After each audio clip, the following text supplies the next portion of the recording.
பச்சையம்மன் ஜோதிட நண்பர்களுக்கு அனைவருக்கும் வணக்கம். இன்று நாம் காணவிருக்கும் பதிவு கன்னிராசியை எந்த கடவுள் வணங்க வேண்டும்.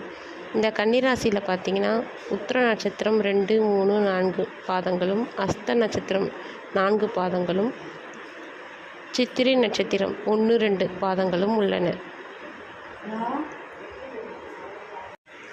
அஸ்தம் 2, 3, 4 நட்சத்திரக்காரர்கள் பார்த்தீங்கன்னா முருகப்பெருமானையும் சிவபெருமானையும் வணங்க வேண்டும். இவர்கள் பார்த்தீங்கன்னா கோவிலுக்கு போயிட்டு அடி பிரதர்சனம் செய்வாங்க. மெதுவாக அடிமேல் அடி வைத்து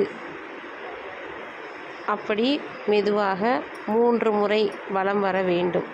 இந்த ஒரு பரிகாரமே இவர்களுக்கு, இந்த நட்சத்திரக்காரர்களுக்கு மிக மிக சிறப்பை தரும்.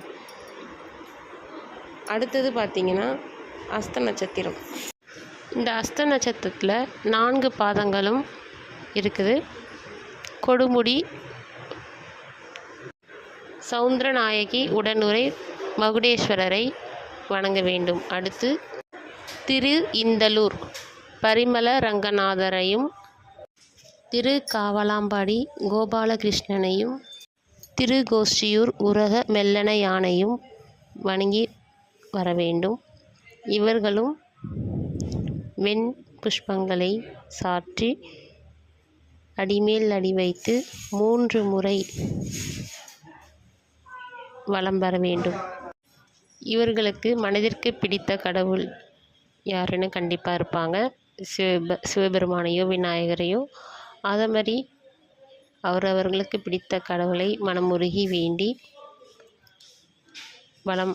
அந்த கோவிலுக்கும் அந்த கடவுளுக்கும் அடி பிரதர்சனம் தான் செய்யணும். 3 முறை, எந்த கோவிலாக இருந்தாலும் 3 முறை அடி பிரதர்சனம் கண்டிப்பாக செஞ்சு வந்தீங்கன்னா,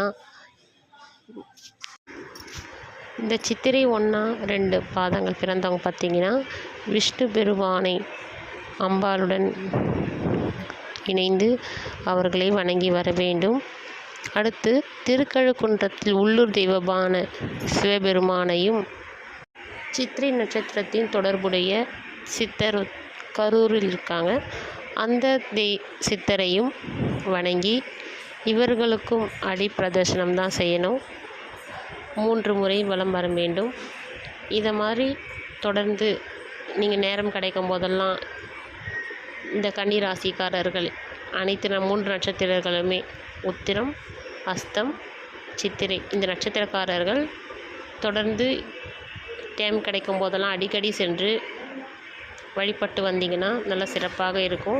இந்த 3 நட்சத்திரக்காரர்களுமே பொதுவாக பார்த்தீங்கன்னா விஷ்ணு பகவானையும், அடுத்து விநாயகர் பெருமானையும் தொடர்ந்து வழிபட்டு எதனா ஒரு காரியம் ஆரம்பிக்கிறதுக்கு முன்னாடி இந்த 2 தெய்வங்களை வணங்கி வழிபட்டு ஆரம்பிச்சிங்கன்னா சிறப்பாக இருக்கும். தொடர்ந்து செய்யுங்க, நம்பிக்கையோடு செய்யுங்க. நன்றி, வணக்கம். உங்கள் ஜோதிடர் கவிதா.